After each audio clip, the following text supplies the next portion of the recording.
Everyone.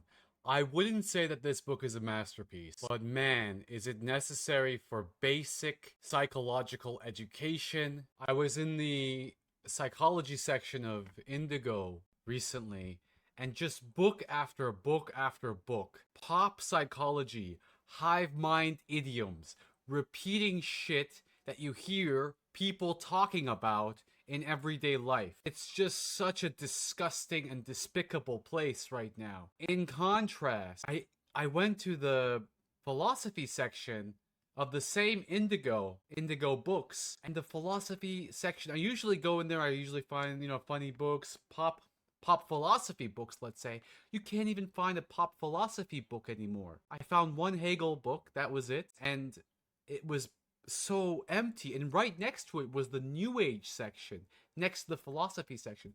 This is deliberate. At the same time, these books that I found, Seven Deadly Sins of Psychology and a bunch of other ones, they're next to Jordan Peterson books. They have nothing to do with Jordan Peterson. I mean, they, tangentially, but there is a war going on. There's a conflict of the faculties going on. It's worse than I've ever seen it before. They've gone full out to deplatform philosophy and critical thinking itself and replacing it with these idioms that they keep repeating and enforcing. All of these affirmative action ideas, all of these power equals privilege ideas are used to bring forth Patriot Act 4.0, are bring forth deplatforming of old white men like Plato.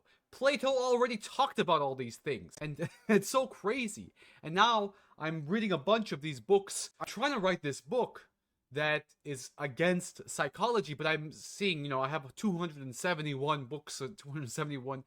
books in my collection now, and books, not articles, books, and lots and lots and lots of people are talking about dismay of psychiatry, the dismay of psychology, and it's so crazy. So I'm gonna be doing something different. Okay, you're gonna see what I'm working on in a couple months, hopefully, because I'm doing a lot of work on that. But until we get there, please, and I'm not funded by any of these hive mind universities, so I'm doing my own funding, and I'm paying for myself, and I'm going to work, and I'm doing it. This is all my extra time, so I would appreciate if you have any donation. If you want, you can go to omdome.ca. That's my big project. I'm going to try to get that's my healing project. That's my solar punk project. But again, in order to understand the solar punk, we need to understand the dystopia, the Huxleyan dystopia.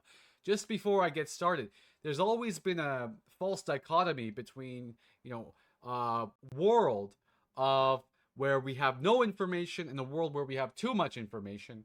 But those two things are actually very much aligned in our present world. And Foucault talks about how these idioms are made to substantiate neoliberal subjectivity, to bring cost-benefit analysis. I got interviewed on Naked News recently on on the state of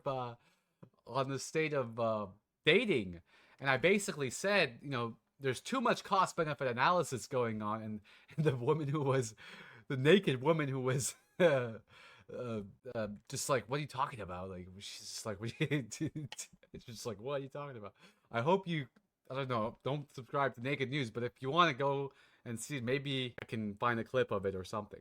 All right, the 7 Deadly Sins of Psychology, a manifesto for reforming the culture of scientific practice. The problem is, Mr. Chris Chambers, it's made to be stupidity on purpose, and this is what a lot of these are conservatives who are writing it, the people who are kicked out of the DSM, the last DSM. And if you watch my other video regarding the history of psychology, even Freud himself, it was always a kind of a political decision, calling each other crazy, calling the other psychologists crazy if they don't agree 100%. Even Eric Fromm, who is deep connection with the current psychological institutions, was called crazy by the Freudian inner circle. This, I think, so this is not necessarily a masterpiece, like I said, because it's actually talking about a lot of these things that we were talking about before, but it's a very good, succinct introduction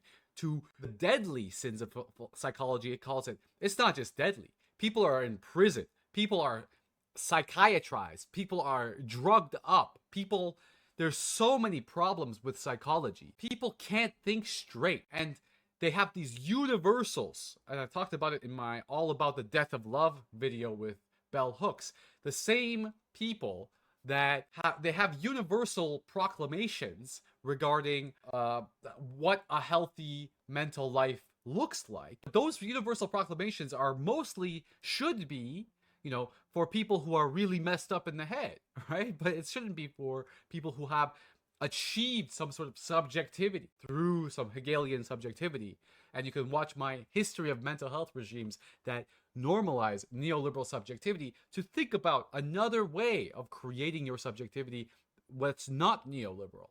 That's, that you have. And it's basically because I've studied philosophy. And I'm just so astounded by the deplatforming of philosophy that I saw at Indigo Books. It's something that happened in the higher ups of academia, but now it's happening everywhere. I think there's just a colonization by psychologism, by these hive mind psychologisms taking over the philosophical institution itself. I have an article on Substack regulating philosophy, or the rules, the forums. So if you go on Cyberphunkisms Substack, you'll find an article regarding how the unphilosophical nature of these rules that they place on philosophy forums, that you can't even have any form of creativity because they know that philosophy is the one that just can't take in the bullshit. The philosophical profession is the only one in the social sciences, at least, that is just immune from the psychological colonialism, from the psychologism colonialism of these neoliberal psychologists. And Karl Ratner talks about it. I have the whole series of Psychology and Capitalism, or Psychology and Neoliberalism. These are great books. They're in my Unwitting Colonizers series. It's really crazy. And they are so narcissistic that they ban books that they disagree with while talking about how the right wing is banning books. The right wing is responding. What's happening in Florida, they're responding to the historical revisionism. In fact, the historical revisionism of Cleopatra and all these crazy movies that we're seeing, like The Woman King, they take a slave society and historically revisionize one of the most successful slavery societies and make it into a strong black women theme. It's crazy. So that historical revisionism, as my Leo Strauss video talks about, I talked about in my, it's a video called Leo Strauss warned us about how wokeness and his ideas of historical revisionism, how they're feeding fascism today.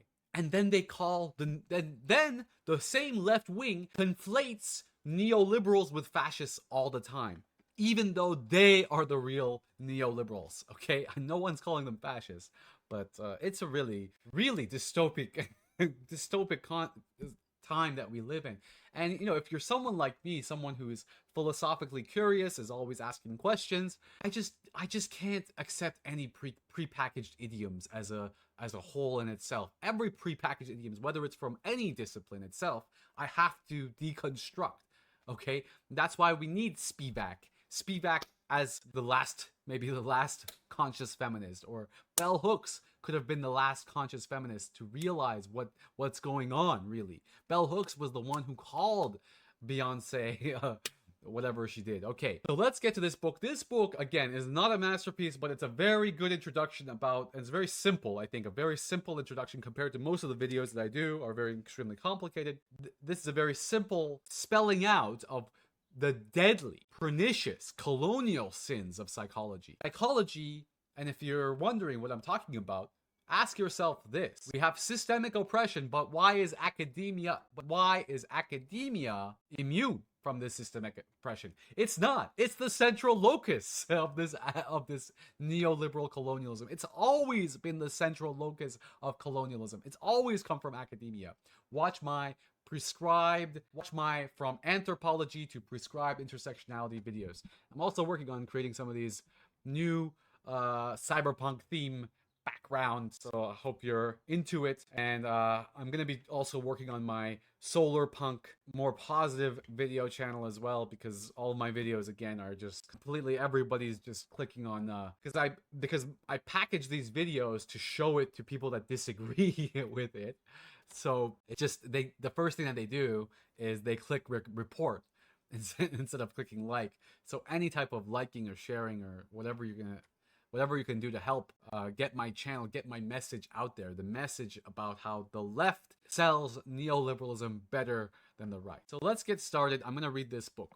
This book is born out of what I can only describe as a deep personal frustration with the working culture of psychological science. By the end of this, we're going to see, and I'm going to be criticizing psychology here because that's my field. I'm allowed to criticize psychology, but I'm also going to be looking at this book right here, The Medicalization of Everyday Life by Thomas Szasz, who is a friend of Karl Kraus. And if you don't know who Karl Kraus is, he's the first guy to call out the hive mind idioms of the Freudian circle that was, coming out. And I would really like to hear Zizek's, I would like to get in touch with Zizek and ask him about what he thinks about Karl Kraus. I have always thought of our professional culture as a castle, a sanctuary of endeavor built long ago by our forebears. Like any home, it needs constant care and attention, but instead of repairing it as we go, we allow it to fall into a state of disrepair. Despite its many flaws, the castle has served me well. It sheltered me during my formative years as a junior researcher and advanced me to a position where I can now talk openly about the need for renovation. You can see that is also part of the critique. You have to repeat the hive mind idioms, you have to repeat the careerist thing, and then you get to a position where you can criticize it. But even then, even this, Chris Chambers has been kind of canceled in a way as well. I stress renovation because I'm not suggesting we demolish our stronghold and start over. I perhaps am. The foundations of psychology are solid. From Humboldt's Weds, James built it to last. Okay, perhaps. That's because he's in the profession. We'll see. After spending 15 years in psychology and its cousin, cognitive neuroscience, I've nevertheless reached an unsettling conclusion. If we continue as we are, then psychology will diminish as a reputable science and could very well disappear. This is what happens when you don't have an idea of a political sense of neoliberalism as well. All of this stuff is the same as, for example, McGill University funding Lockheed Martin or whatever. It's the same as the military-industrial complex. It's part of the military-industrial complex even, this psychological enforcement. If we ignore the warning signs now, in 100 years or less, global warming is going to kill us by then. Psychology may be regarded as a long line of quaint scholarly indulgences, much as we now regard alchemy or phrenology. It's already that way. Okay, let's just keep going. Number 1.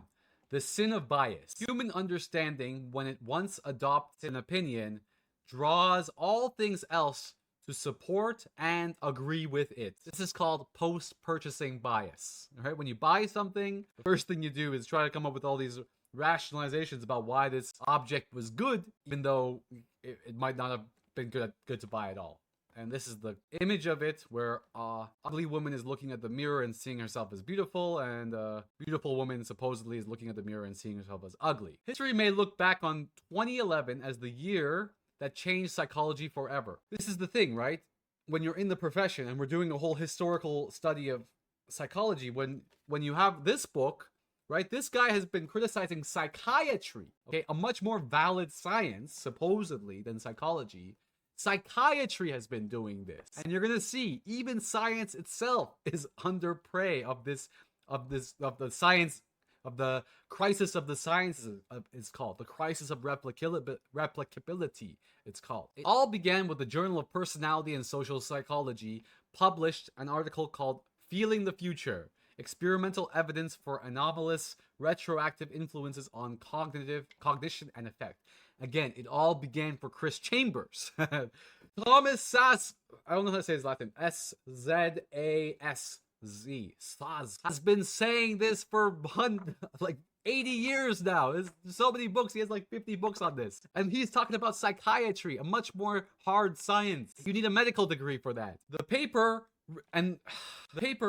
written by Daryl Bem of Cornell University. Cornell is where all this crap is coming from, by the way. A lot of this crap is coming from Cornell. Reported a series of experiments on psi, or precognition, a supernatural phenomenon that supposedly enables people to see events in the future. Okay, so go back to my spirituality in a little bit and say, again, this guy's an analytical thinker, and I'm gonna say there's probably a case for some sort of psi, we have aliens, we have, alien physics.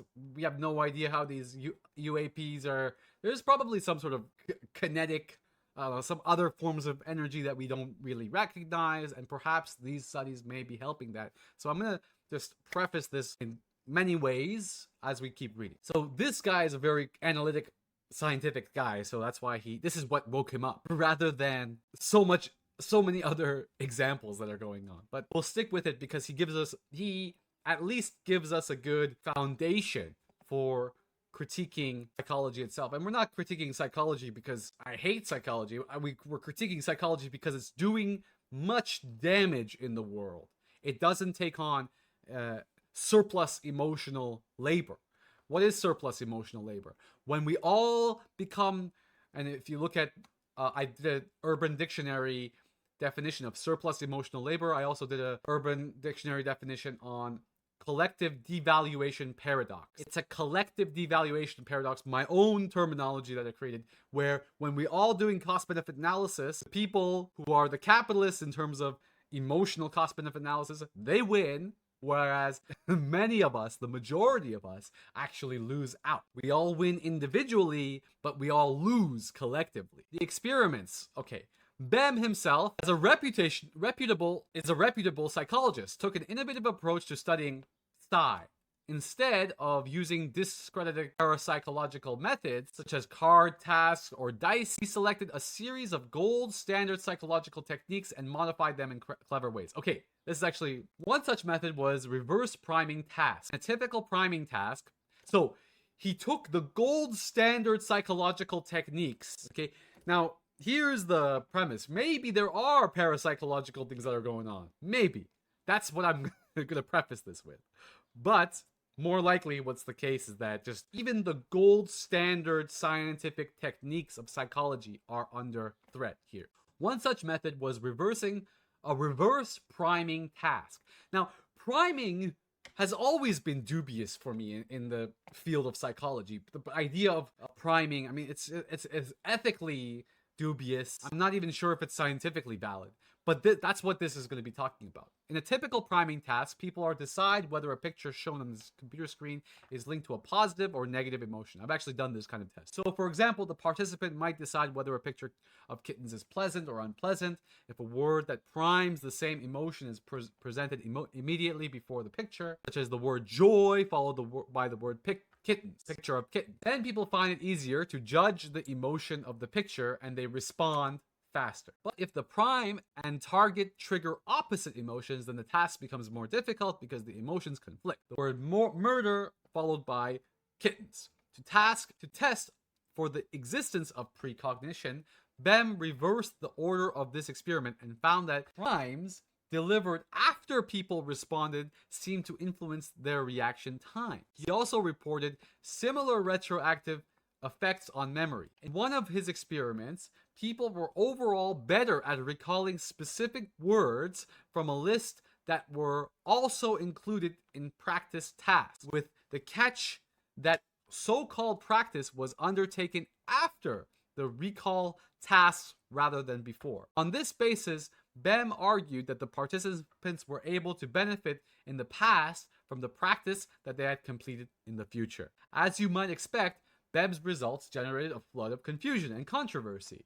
How could such an event in the future possibly influence someone's reactionary time in the past? If precognition truly did exist in even a tiny minority of the population, how is it that casinos or stock markets turn profit? And how could such a bizarre conclusion find a home in a reputable scientific journal. Scrutiny at first turned to Bem's experimental procedure. Perhaps there was some flaw in the methods that could explain his results, such as failing to randomize the order of the events, or some other subtle experimental error.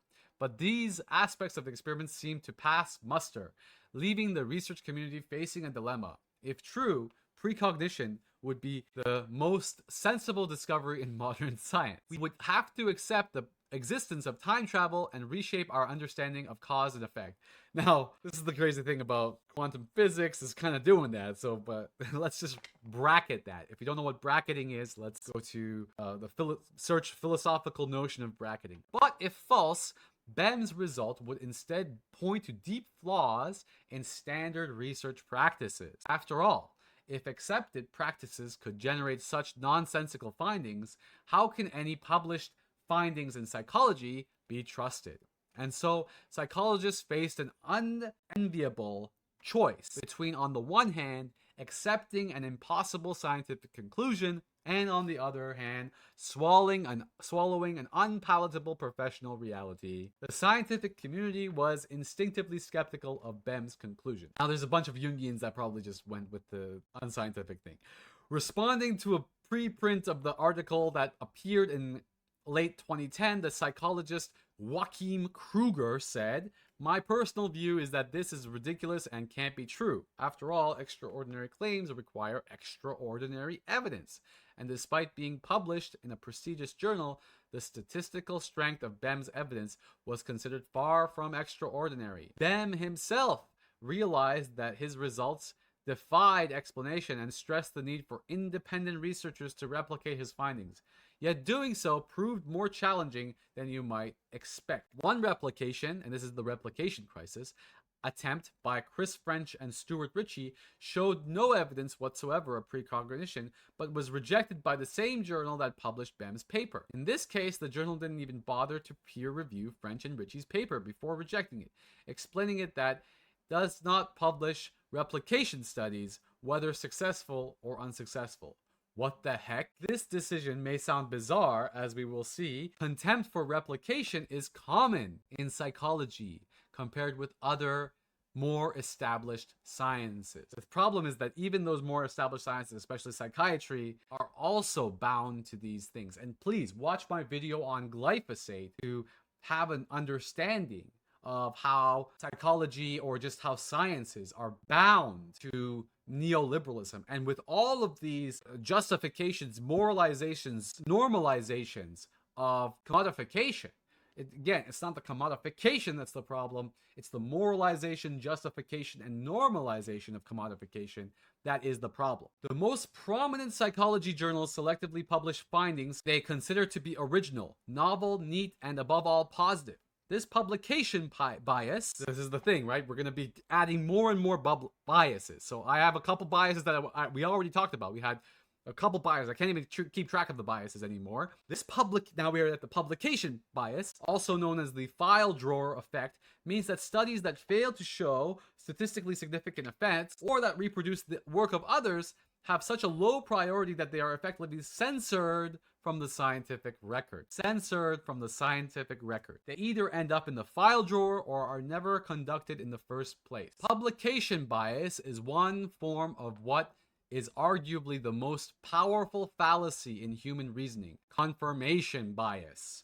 When we fall prey to the confirmation bias, we seek out and favor evidence that agrees with our pre-existing beliefs, while at the same time ignoring or devaluing evidence that doesn't. Confirmation bias corrupts psychological science in several ways. In its simplest form, it favors the publication of positive results. Hypothesis tests that reveal statistically significant differences or associations between conditions. A is greater than B. A is related to B. A is the same as B. A is unrelated to B. More insidiously, it contrives a measure of scientific reproducibility in which it is possible to replicate but never falsify previous. It encourages altering the hypothesis of experiments after the fact to so-called predict unexpected outcomes. And I've done this in undergrad, whatever. We've all, like, everybody does it in undergrad. We think it's just an undergrad thing to do. It's not. It's not just an undergrad thing to do. to make your hypothesis after the fact. I did it with, everybody should take a statistics class. I did it with a political... And you can make really good papers doing that. One of the most troubling aspects of psychology is that the academic community has refused to unanimously condemn such behavior. Why?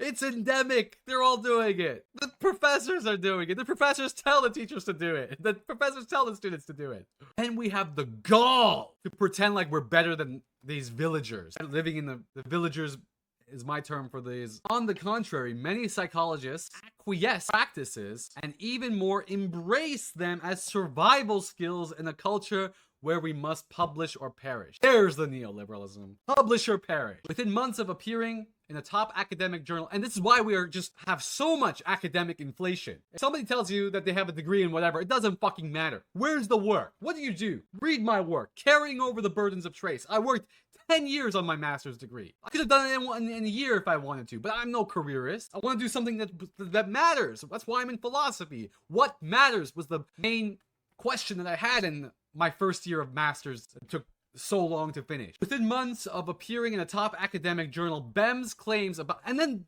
these guys, they come out and say, oh, you don't have a degree, oh, you don't have any subscribers, oh, you're useless. Come on, these neoliberals. Within months of this neoliberal subjectivity, it's all neoliberal subjectivity. Within months of appearing in a top academic journal, BEM's claims about precognition were having a powerful, albeit unintended effect on the psychological community.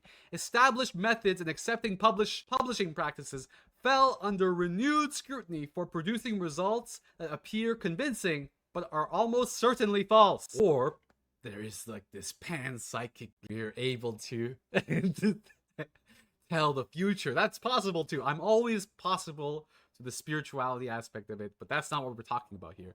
We're talking about people creating a thesis after the fact, the hypothesis after the fact. It's insane. This is just the tip of the iceberg. This book is the tip of the iceberg, and it makes me insane. Because it's just impossible to tell people. It's just impossible to teach people this. And then people read books like Eat, Pray, Love and all this boundaries books, and I can't even believe all this stuff is going on. Eric Jan Wagenmaker and his colleagues noticed that in a statistical demolition of BEM's paper, our assessment suggests that something is deeply wrong with the way experimental psychologists design their studies and report their statistical results. This isn't the first time. He thinks it's the first time. There's been plenty of examples of this in more soft sciences and in the harder sciences. Thomas Sachs, medicalization of everyday life. I'm going to read this after. A brief history of the yes men. To understand the different ways that biases influence psychological science in general, we need to take a step back and consider the historical origins and basic research of confirmation bias. Canceled philosophers, and canceled scholars have long recognized the yes men of human reasoning. Why are they canceled? Because they don't believe that the personal is political. Imagine, these are all biases from people who are trying not to be biased. We're not even talking about the so-called postmodernists, which I have a problem with that term. You can look at my defense of Spivak video. The postmodernists who are just saying that, I defend postmodernism in many ways. Again, complicated. Check out my defense of Spivak video. This is different than those postmodernists, supposedly those postmodernists that say we can't separate politics from the personal. That's a different thing. These are people who are trying to be objective and failing. As such, the 5th century BC Thucydides, the problem with these citations is that they're all old white men. No one wants to listen. No one wants to read Thucydides. Noted that words to the effect that when a man finds a conclusion agreeable, he accepts it without agreement, and when he finds it disagreeable, he will bring it against it all the forces of logic and reason. That's not Thucydides. That goes back to even Plato's Republic, 428, 348. To require medicine, said I, not merely for wounds or the incidences of some of these maladies, but because of sloth, and compel the ingenious sons of Asclepius to invent for diseases such names as fluxes and flatulences. Don't you think that's disgraceful?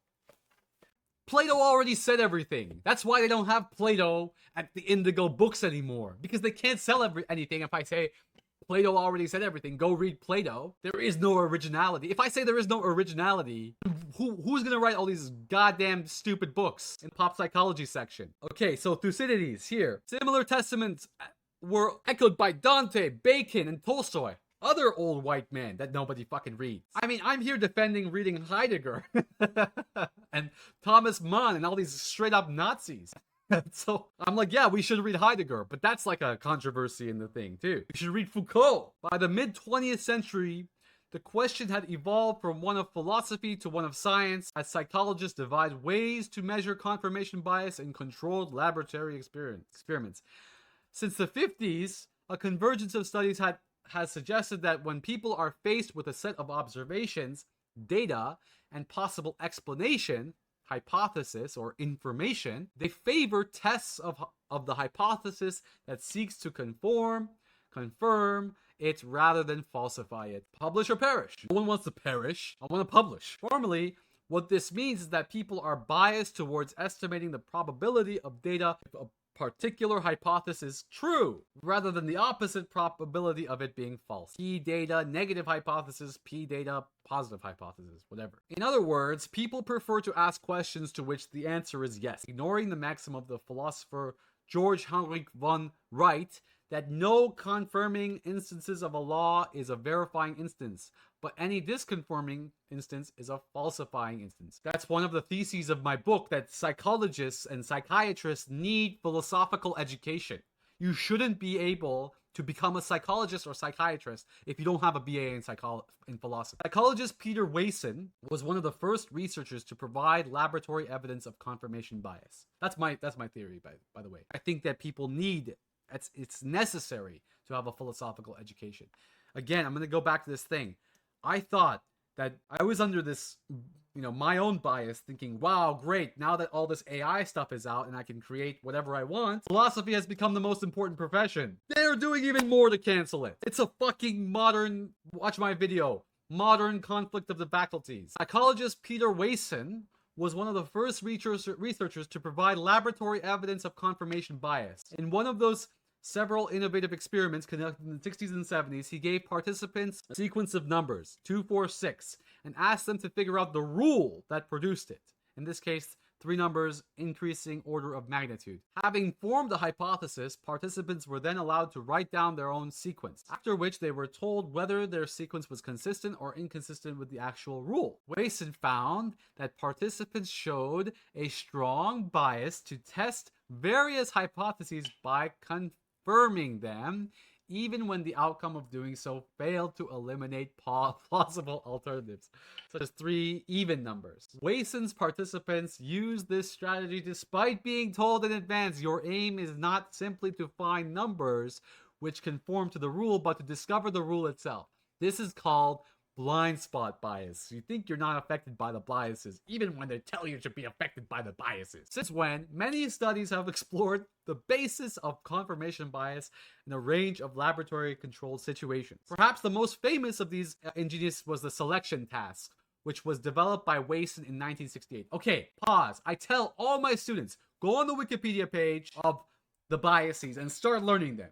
That's a language that you need to learn all the freaking biases, okay? I haven't completed that list, but I do my best. And a lot of them are overlapping, and you kind of get it. And the most important one is blind spot bias. The selection task works like this. Suppose I were to show you 4 cards on the table, D, B, 3, and 7. I tell you that if the card shows a letter on one side, then it will have a number on the other side, and provide you with a more specific rule, a hypothesis, that may be true or false. If there is a D on one side of the card, then there's a 3 on the other side. Finally, I ask you to tell me which cards you would need to turn over in order to determine whether this rule is true or false. Leaving an informative card unturned or turning over an uninformative card. So here's a figure, one that doesn't test the rule. Would be considered an incorrect response. Before reading further, take a moment and ask yourselves, which card would you choose and which would you avoid? If you choose D and avoided B, then you're in good company. Both responses are correct and are made by the majority of participants. Selecting D to test the rule by confirming it, whereas B is correct by causing the flip side would be uninformative regardless of the outcome. Did you choose 3? Wason found that most participants did, even though 3 should be avoided. This is because if the flip isn't D, we learn nothing. The rule states that cards with D on the other side are paired a 3 on the other. Not that D is the only letter to be paired with 3. Drawing such a conclusion would be a logical fallacy known as affirming the consequence. Survivorship bias, I think that there's a little bit of overlap between some of the names. And even if the flip side is D, then the outcome would be consistent with the rule but wouldn't confirm it for exactly the same reason. Finally, did you choose 7 or did you avoid it? Interestingly, Wason found the few participants collected 7, even though doing so is correct. In fact, it is just as correct as selecting D. If the flip side to 7 were discovered to be a D, then the rule would be categorically disproven. A logical test of what's known as the contrapositive. This is why we need philosophy education. And herein lies the key result. The fact that the most participants correctly selected D but failed to select 7 provides evidence that people seek to test rules or hypotheses by confirming them rather than by falsifying them. Wason's findings provide the first laboratory-controlled evidence of confirmation bias, but centuries of informal observations already pointed strongly to its existence. In a landmark review, psychologist Raymond Nickerson noted how confirmation bias dominated in the witchcraft trials of the Middle Ages. Many of these proceedings were a foregone conclusion, seeking only to obtain evidence that confirmed the guilt of the accused. Oh man, reminds me of all those jokes from like Family Guy and stuff, or The Simpsons. For instance, to test whether a person was a witch, the suspect would be plunged into water with stones tied to her feet. If she rose, then she would be proven to be a witch and burned at the stake. If she drowned, then she was usually considered innocent or a witch of lesser power. Oh my god. Either way, being suspected of witchcraft was tantamount to a death sentence within a legal framework that sought only to confirm accusations. Similarly, biases are apparent in many aspects of modern life. Popular TV programs such as CSI fuel the impression that forensic science is bias-free, infallible. It's a control program, but in reality the field is plagued by confirmation bias. Even at the most highly regarded agencies in the world, forensic examiners can be biased towards interpreting evidence that confirms existing suspicions. Doing so can lead to wrongful convictions, even when evidence is based on harder data such as fingerprints and DNA tests. Again, this is just the tip of the iceberg. Why am I doing this? Because I've always been an abolitionist feminist. Angela Davis is is literally my professor. I have pictures with her. I go to school with her. Influenced me to go into abolitionism. But guess what? The reason why there's an anti-carceral feminism that I learned is because so much of feminism is basically the modern day Israel, has become the modern day Israel. The victims of the past set up the institutions for domination in the future. As Zizek says in his book, Incontinence of the Void, he says, hysteria reveals the truth. The institutionalization of that hysteria only replicates hive mind idioms. That's my version of what Zizek said. Confirmation bias also crops into the world of science communication. For many years, it was assumed that the key to be more effective public communication of science was to fill public lack of knowledge with facts, and so-called deficit model is fucking terrible. This is what I'm talking about. This is what I'm talking about, the evils of how psychology repeats or starts these hive mind idioms, these confirmation bias, self-fulfilling prophecies, social self-fulfilling prophecies. Now everybody's a fucking psychologist. More recently, however, this idea has been discredited. Everybody's a guru. Everybody's a psychiatrist. This idea has been discredited, but it's still part of the freaking thing. This idea has been discredited because it fails to take into account the prior beliefs of the audience, the extent to which we assimilate new information about popular issues such as climate change, vaccines, or genetically modified foods is susceptible to confirmation bias, in which evidence that is consistent with our perceptions is favored, while evidence that flies in the face of them is ignored or attacked. See, Mr. Chambers? Mr. Chambers, we live in a time. Watch my Reagan sold out American democracy to Iran video. If Reagan, the idol of America, when you think of America, you think of Reagan on a cowboy. Cowboy raising Reagan, riding a horse or something. Like that's the most American thing, or a Jeep in the background. I don't know, whatever. America. When you think of America, you think of Reagan. He sold out American democracy. No wonder all these village crazy kooks are voting for Trump, are paying money for Trump. Dr. Shiva for president. Cornel West for president. Wouldn't that be an amazing right wing versus left wing, like idealistic America? Dr. Shiva versus Cornel West. Because of this bias, simply handing people more facts doesn't lead to more rational beliefs. Do they listen? Do the Karens listen? We recently got a text from Mark Saunders. Mark Saunders is a ex-policeman who's running for mayor in Toronto. In his text, it says, "Don't vote for Olivia Chow. She's gonna defund the police and raise your taxes." It's never been that text was such an endorsement for Chow. Now everybody's like, yeah, we need to. Now everybody's voting for Chow. Political incompetence. Even if you're conservative and you don't believe in defunding the police or raising taxes, that's a stupid text message because of this very issue. This is what Karens don't understand. Karens don't understand that us edgelords, we will do opposite of whatever they tell us to do, no matter what. Okay, that's what being a devil's advocate is all about. Oh no, it's toxic masculinity. Search that. I mean, I've already talked about that a lot. The same problem is reflected in politics. In his landmark 2012 book, The Geek Manifesto, Mark Henderson laments the cherry-picking of evidence by politicians in order to reinforce a predetermined agenda. The result is policy-based evidence, quote-unquote, is a perfect example of confirmation bias in practice and represents the antithesis of how science should be used in the formulation of evidence-based policy. If confirmation bias is so irrational and counterproductive, then why does it exist? Many different explanations because I'll tell you why. Because the neoliberal system is a self-replicating, socially reproducing, giant confirmation bias. It's a huge post-purchasing bias. It's the biggest post-purchasing bias. Read my work, Carrying Over the Burdens of Trace. I talk about this in terms of ritual. Some researchers have argued that it reflects a fundamental limit of human cognition. Look, cognitive dissonance is not an error. It's a feature in human thinking. According to this view, the fact that we have incomplete information about the world forces us to rely on the memories that are most easily retrieved, the so-called availability heuristic. How many biases have we talked about so far? There's so many, and they're all stacking up. And this reliance could fuel a bias towards what we already know. On the other hand, others have argued that confirmation bias is the consequence of an innate positive test strategy, a term in 1987 by psychologists Clayman and Yong-Won Ha.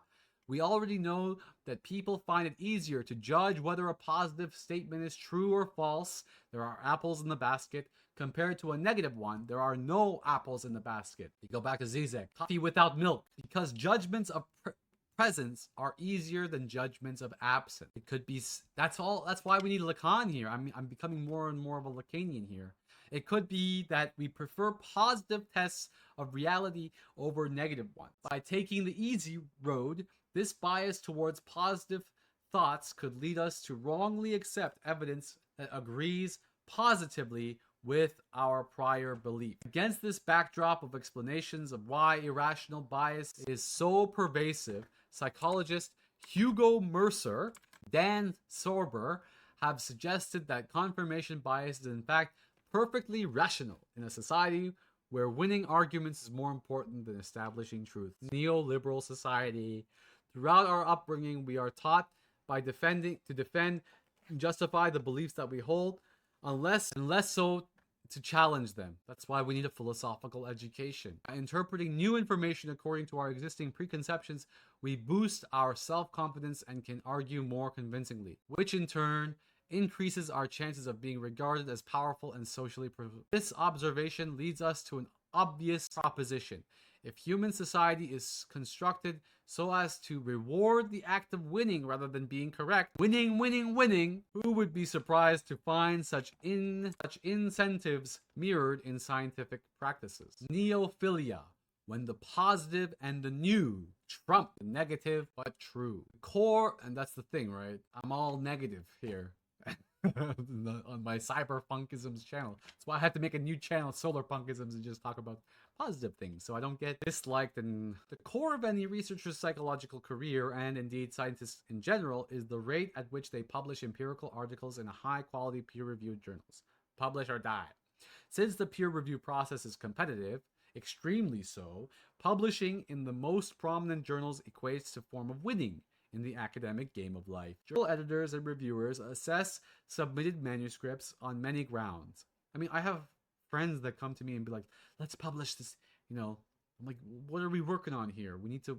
They look for flaws in the experimental logic, the research methodology, and the analysis. They study this is why, by the way, I'm self-publishing from now on. I'm self-publishing everything.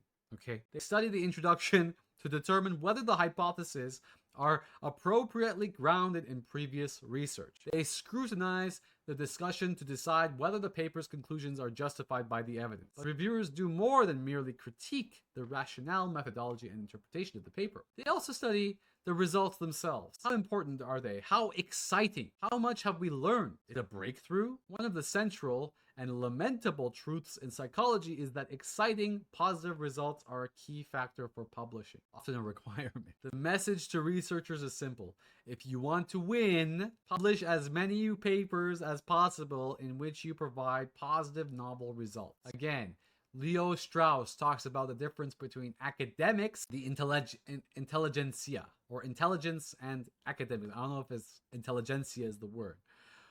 People who are in it for knowledge's sake, and people who are careerists, let's say. What does it mean to find positive results? Positivity in this context doesn't mean the result of uplifting good news. It refers to whether the researchers found a reliable difference in measurements or a reliable relationship between two or more study variables. For example, suppose you wanted to test the effect of cognitive training intervention on the success of dieting in people who are trying to lose weight. First, you conduct a literature review, and based on previous studies, you decide that boosting people's self-control might help. Armed with a good understanding of existing work, you design a study that includes two groups. The experimental group performs a computer task in which they are trained to respond to images of foods, but crucially, to refrain from responding to images of particular junk food. They perform this task every day for 6 weeks, and you measure how much weight they lose by the end of the experiment. The control group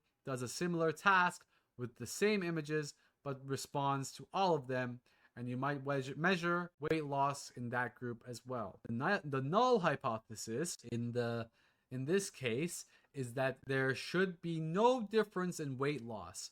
Your training intervention had no effect on whether people gain or lose weight. The alternative hypothesis, H1, is that the training intervention should boost people's ability to refrain from eating junk foods. And so the amount of weight loss should appear in the treatment group compared with the control group. A positive result would be finding a statistically significant evidence difference in weight loss between the groups, in technical terms, rejecting HO, the null hypothesis. And a negative result would be failing to show any significant difference, failing to reject the null hypothesis. Note how I am using the term failing. This language is key because in our current academic culture, journals indeed regard such outcomes as scientific failures. Interesting. Regardless of the fact that the rationale and methods are identical in each outcome, psychologists find negative results much harder to publish than positive results. This is because positive results are regarded by journals as reflecting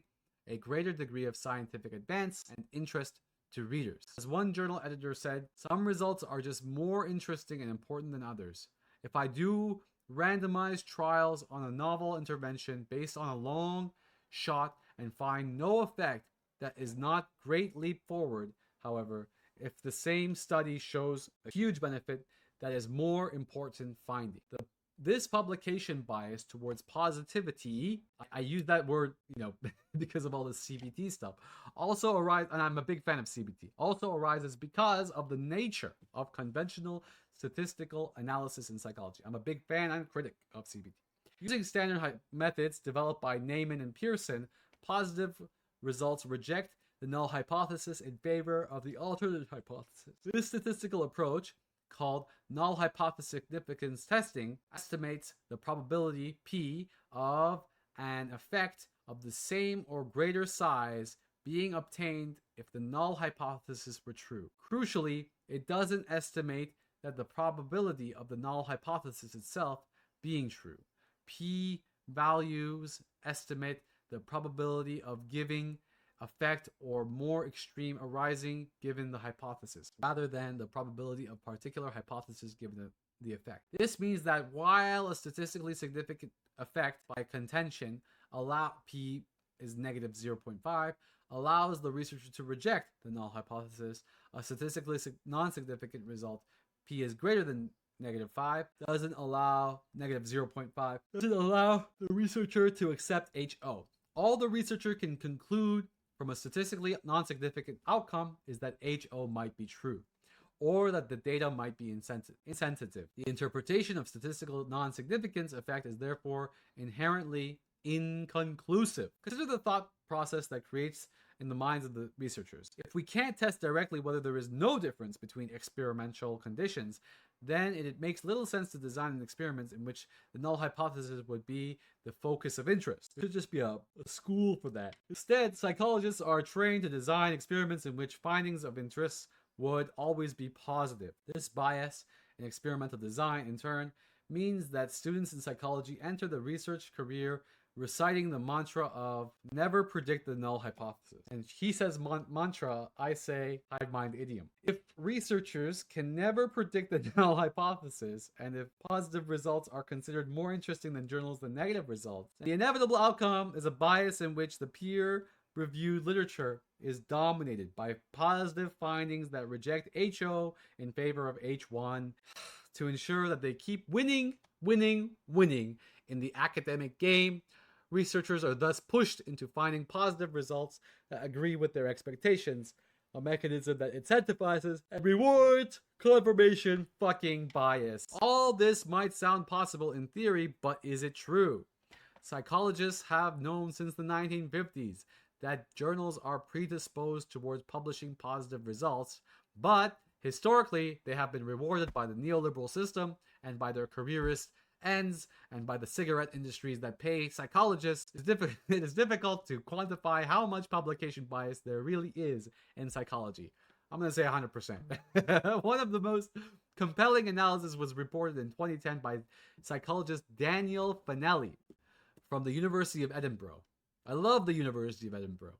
Fanelli reasoned as above that any domain of the scientific literature that suffers from publication bias should be dominated by positive results that support the stated hypothesis H1. To test this idea, he collected a random sample of 2,000 published journal articles from across the spectrum of science, ranging from space sciences to physics and chemistry, through to biology, psychology, and psychiatry. The results were striking. Now I'm going to read this slowly.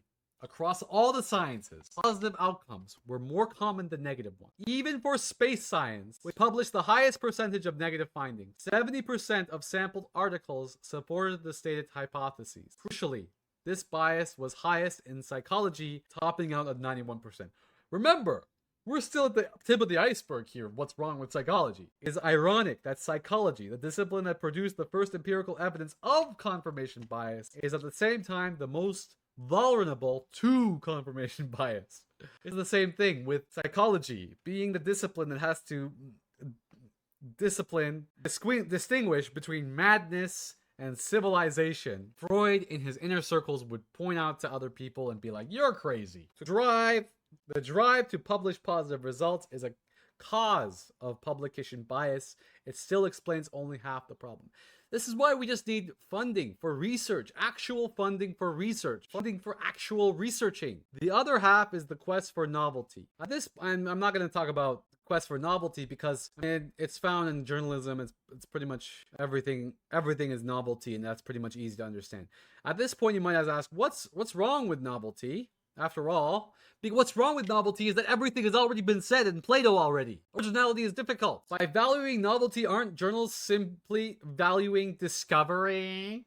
The problem with this argument is underlying assumption that every observation in psychological research can be called a discovery when you can find it in Plato. I swear, every paper reports a clear and definitive fact. As with all scientific disciplines, this is far from the truth. This is the thing about Islamic theory, Islamic anachronism. Like you see all these, it's the same thing. And this guy Thomas Sass, he ends up defending religion, even though he's not a religious person. I don't think he ends up defending the methodology of religiosity. And then you have all these four horsemen of atheists, Darwin, Dawkins and Bennett and all these guys, Sam Harris being like, Most research findings in psychology are probabilistic rather than deterministic, obviously. Conventional statistical tests, they tell us right away, causation is not correlation. Conventional statistical tests talk to us in terms of probabilities rather than proofs. Proofs are so important. I wish we were taught proofs early on in our education. When I have a student that doesn't like math, I go for proofs, because when I teach proofs, I'm not a very good mathematician, but I can teach logic. So I teach logic about why math becomes interesting. This in turn means that no single study and no one paper can claim to a discovery.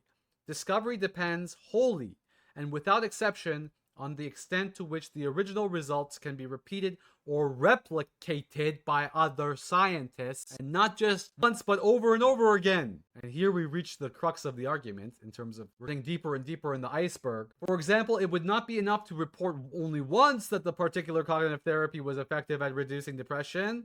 The result would need to be repeated many times in different groups of patients by many different researchers for it to be widely adopted as a public health intervention. Once a result has been replicated a satisfactory number of times using the same experimental method, it can then be considered replicable, and in combination with other replicable evidence can contribute meaningfully to the theoretical or applied framework in which it resides. Over time, this mass accumulation, people call mass psychology. That's what Hannah Arendt calls mass psychology. Of replicable evidence within different fields can allow theories to become accepted through consensus, and in some cases can even become laws. It's all judicial. That's the thing. In science, prioritizing novelty hinders rather than helps discovery because it dismisses the value of direct or close replication. As we have seen, journals are the gatekeepers to an academic career. So if they find findings that are positive and novel,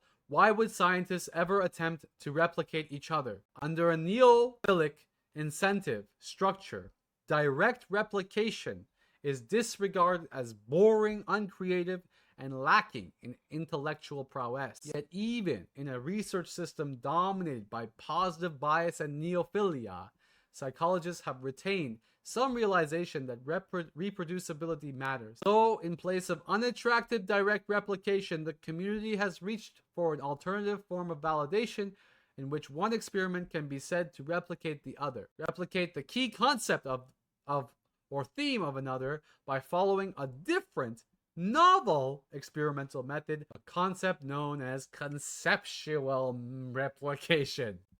On its face, this redefinition of replication appears to satisfy the need to validate previous findings while also preserving quote-unquote novelty.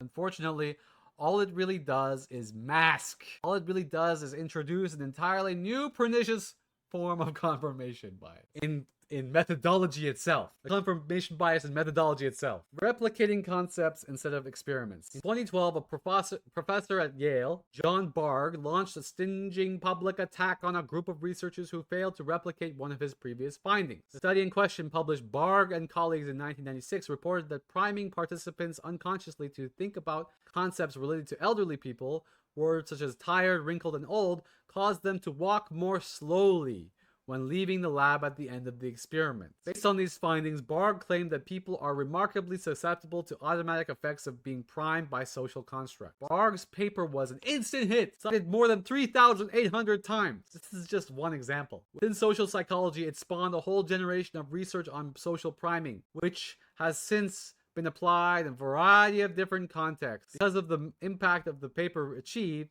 it would be reasonable that the central findings must have been replicated many times and confirmed as being sound. Appearances, however, can be deceiving. Several researchers had reported failures to replicate Barg's original study, but few of these non-replications have been published, owing to the fact that journals and reviewers disapprove of negative findings and often refuse to publish direct replication. One such attempt to replicate in 2008, Hal Palscher and colleagues from University of San Diego was never published in an academic journal and instead resides in an online repository called Psych File Drawer. Despite being more than doubling the sample size reported in the original study, Palscher and his team found no evidence of such priming effects. If anything, they found the opposite. Does this mean Barg was wrong? Psychologist Dan Simons from Illinois has noted, failing to replicate an effect does not necessarily mean the original finding was an error.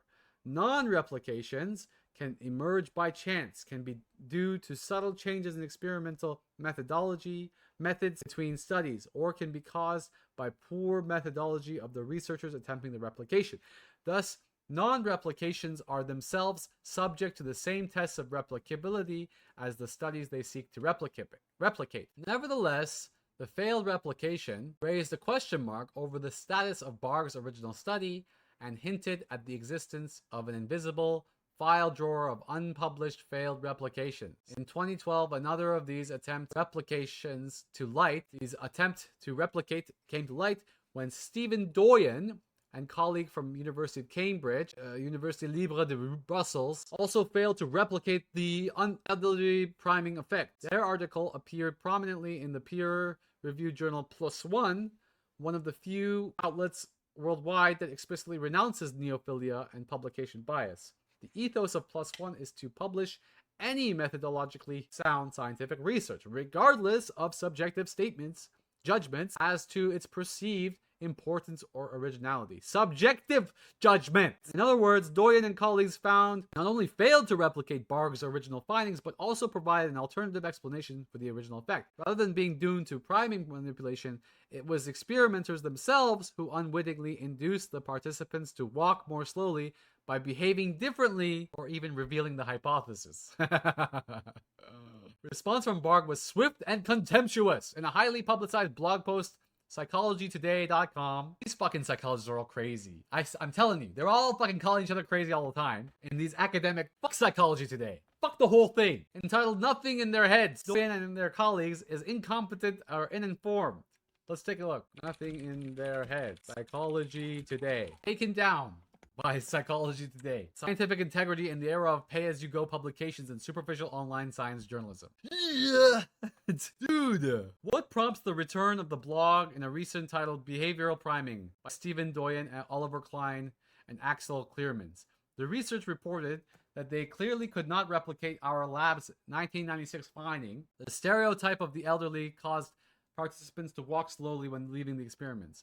We had predicted this effect based on emerging theory and evidence. Oh my god. Their conclusion was that the experimenter's expectancies or awareness of the research hypothesis had therefore produced the effect. The experimenter was entirely blind to hypothesis and participants in experimental conditions in the 1996 primary studies. Oh my god. Look at how they attack each other. This is not even a long paper. It's just like 2 sentences. Let's just read the end. The stereotype priming of behavior effect has been widely replicated already. This is also consistent with other...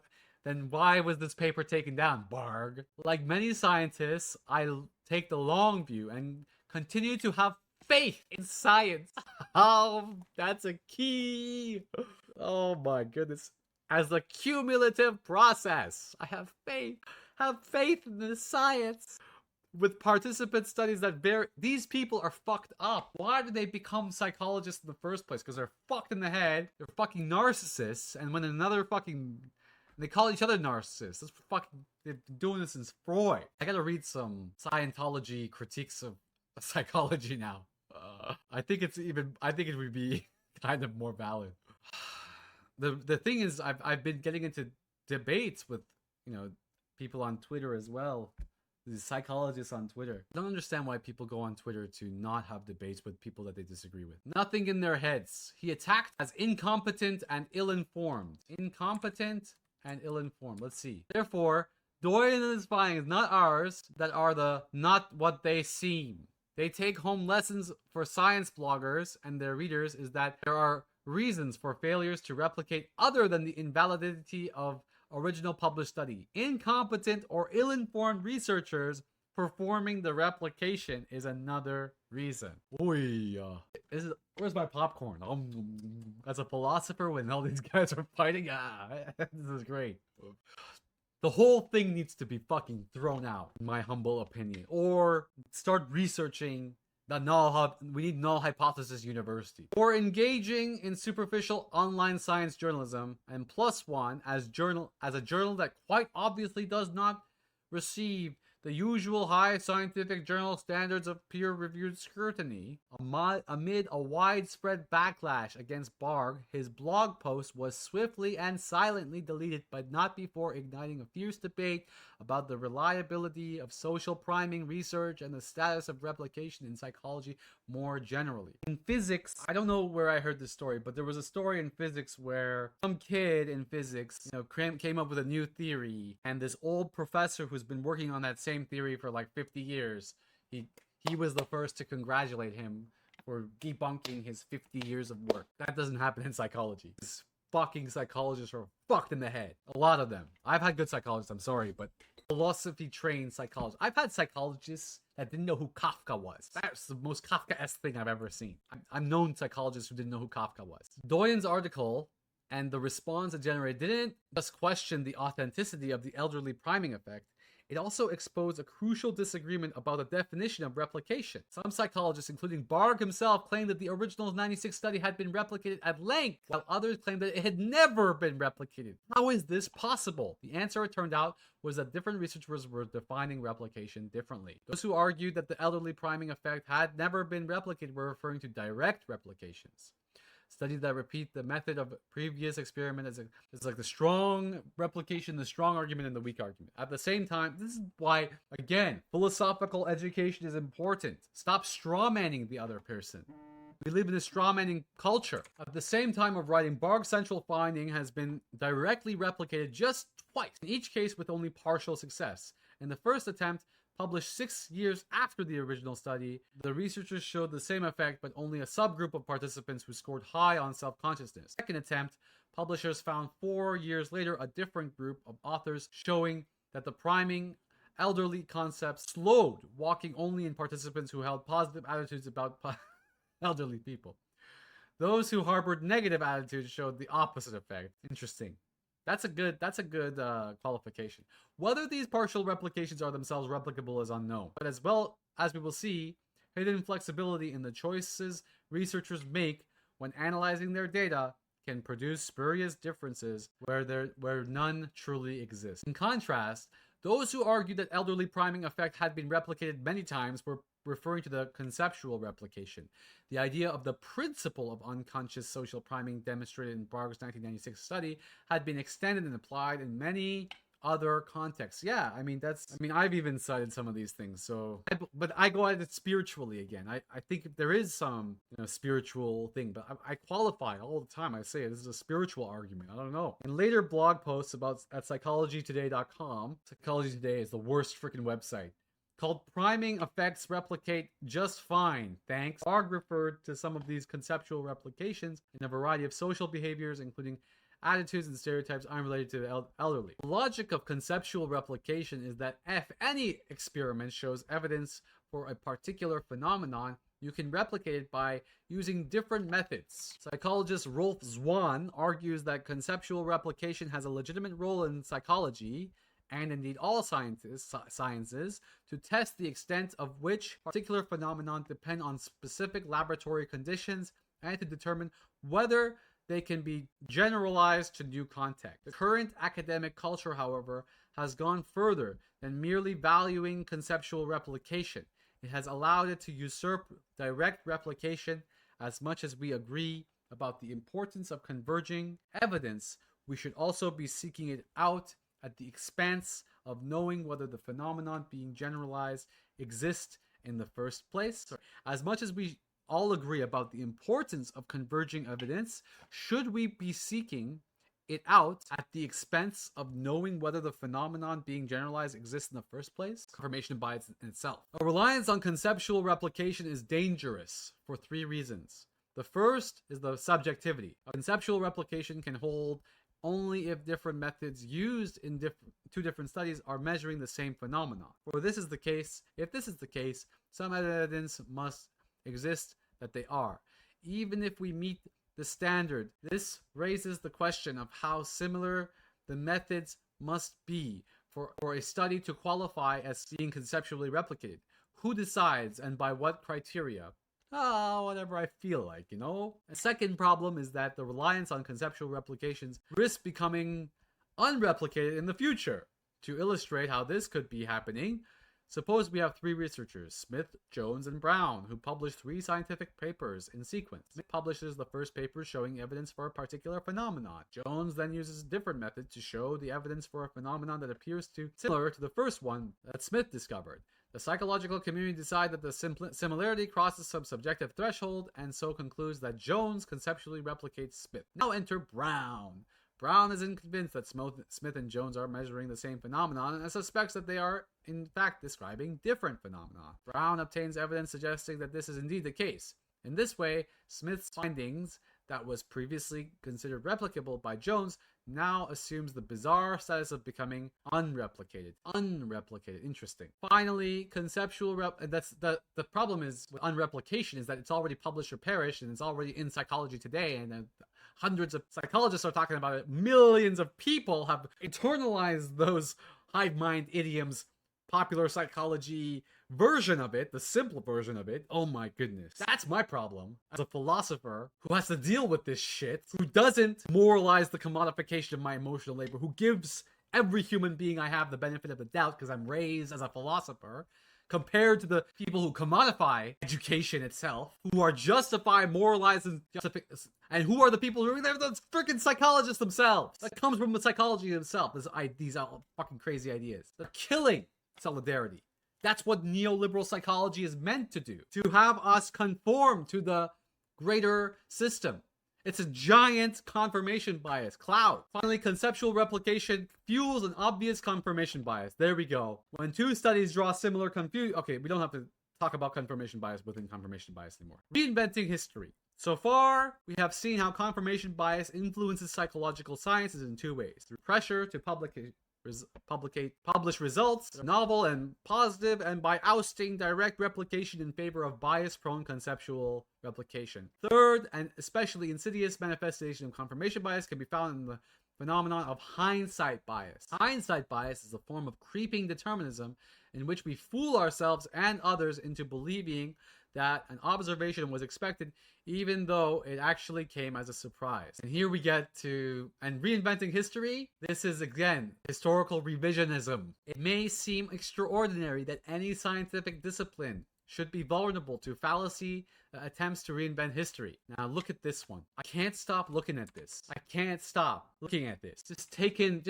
this thing for a little while. Publish, generate, specify hypothesis, design a study, collect data. Imagine decades and decades and decades of this hive mind idiom spinning around in circle and circle and circle. This is why I said 100%. This is why we have to fucking throw out the whole thing. This if there's anything that's ingenious about this, is just the simplicity of this. This is the hive mind idiom. This is the platforming straw man culture that I talk about. The neoliberal science. There should be one big line in between that's just about neoliberalism and where the money goes. We're not even talking about politics. It's science itself. H hacking, P hacking, all these freaking things. I don't even know. I'm not a statistician. Statistic people. Make some comments. Teach me about this. And then they have the gall to call people stupid, to talk about misinformation, disinformation, to give us bullshit in our socials. Religion is more reliable than this. Scientology is more reliable than this. Scientology doesn't pretend like it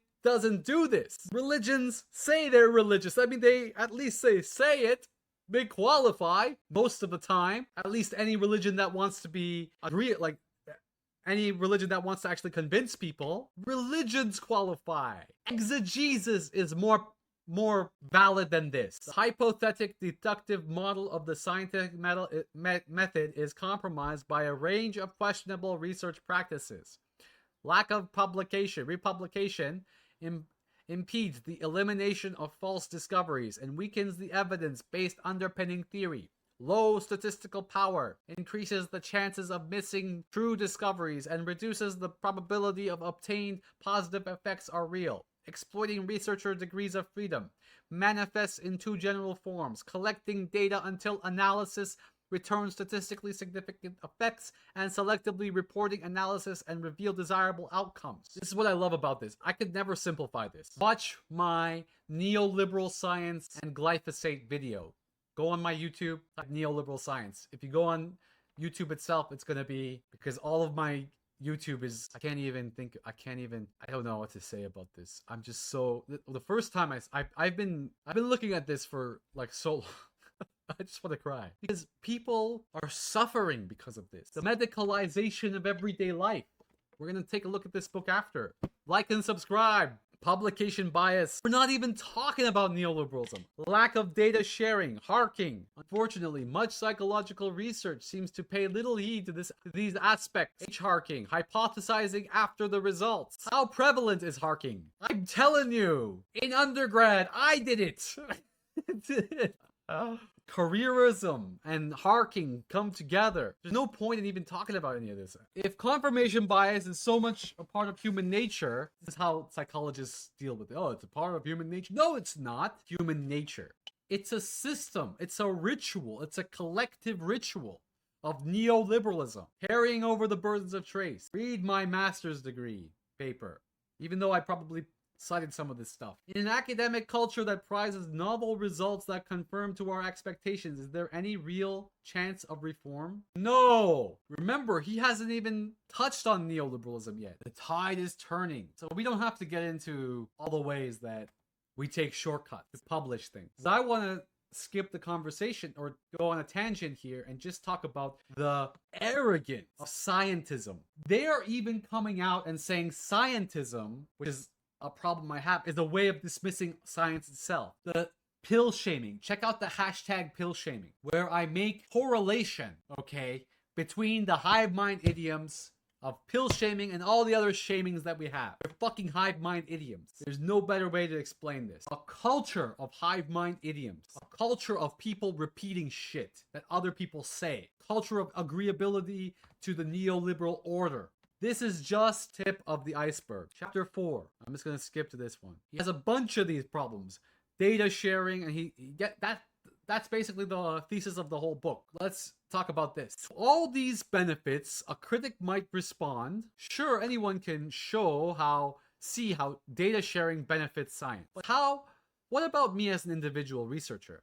What do I stand to gain? He talked about data sharing, whatever it means. Looking beyond the fact that publicly funded scientists have an ethical duty to be as open and transparent as possible, one of the most selfish advantages is in citation rate. An analysis of over 10,000 gene expression microarray studies found that those that shared data attract up to 30% more citations than those that did not, after controlling for a range of extraneous factors. Within the field of cancer research, this relationship is even stronger, with open data associated with 69% of rise in citation. The potential career benefits of data sharing. Okay, so he's saying something good here. So he's talking about ways to mitigate all these problems. 3 years after the launch of registered reports, the tone of the discussion has shifted.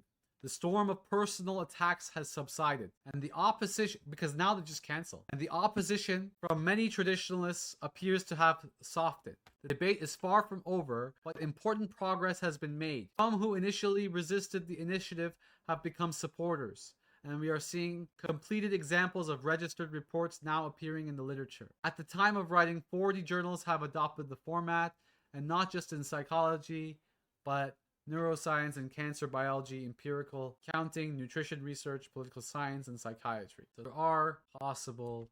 The issue here is that this isn't just psychology. The issue here is that this is rampant and it's hurting people. So thank you. Keep up with what I'm saying here. Keep up with my next book. Like and subscribe. Get this book.